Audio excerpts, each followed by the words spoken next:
Hindi ko talaga akalain na pwede palang kainin itong salagubang. Nilalaruan ko lang kasi ito nung bata pa ako, kaya naman hindi ko talaga alam na nakakain pala ito. Magluluto naman ako ngayon ng exotic food, mga mare.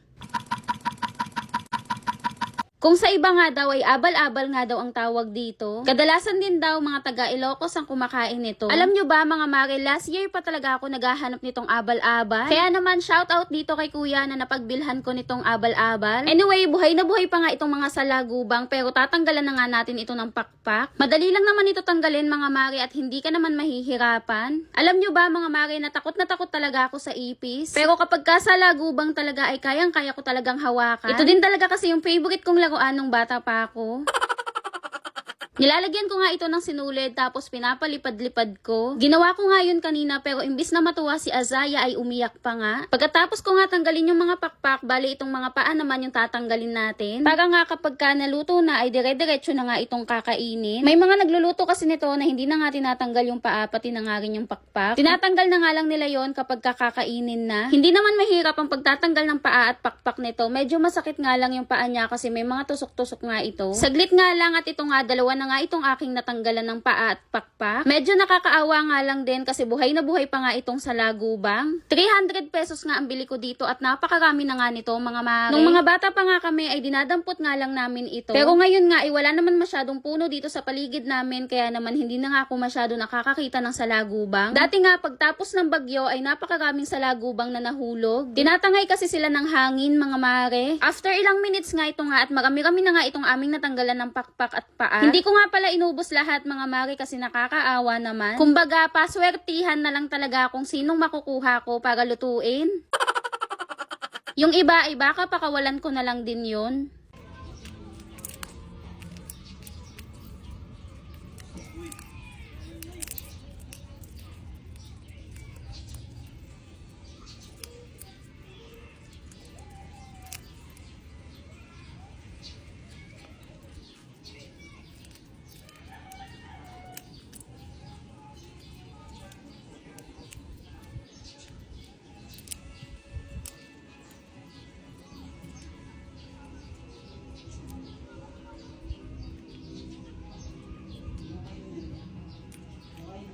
Ito nga at natapos na nga ako sa pagtatanggal ng pakpak. Feeling ko naman ay okay na nga yung ramen nito kaya naman hindi ko na nga rin dinagdagan. Ito na nga yung mga natanggal kong pakpak at paa mga mare. Tapos ito naman yung mga masaswerteng napili para sa ating lulutuin ngayong araw. Grabe, buhay na buhay pa nga ito kaya naman medyo nakakaawa nga. At dahil lulutuin nga natin ito, syempre kailangan malinis. Kaya naman ito nga at hinugasan ko na nga itong mga salagubang. Hoy, wag kayong malinis naman talaga itong salagubang. Mukha lang siyang hindi masarap pero sa panglasa nga namin ay para naman siyang crab. Basta gano'n, ang hirap i-explain, basta parang crab na hindi maintindihan.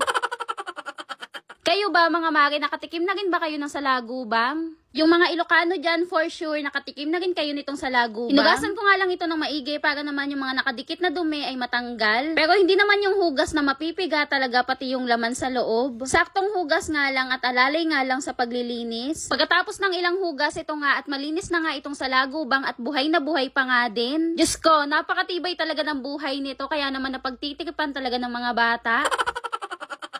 Anyway, ito nga at uumpisahan ko na nga ang pagluluto dito sa abal-abal. Bali, sa pagluluto nga dito ay papakuluan nga muna natin ito sa suka. Papakuluan nga natin ito hanggang sa matuyo nga yung nilagay nating suka. At this point mga mare, medyo naubos na nga itong suka na nilagay natin. Pero syempre, mas patutuyuin pa nga natin yan. Dito nga ay okay na nga ito, kaya naman naglagay na nga rin ako ng mantika. Diretso na nga natin itong ipiprito para hindi na nga ako magpasalin-salin. Para nga din mas masarap at mas mabango ay nilagay ko na nga rin itong napakaraming bawang.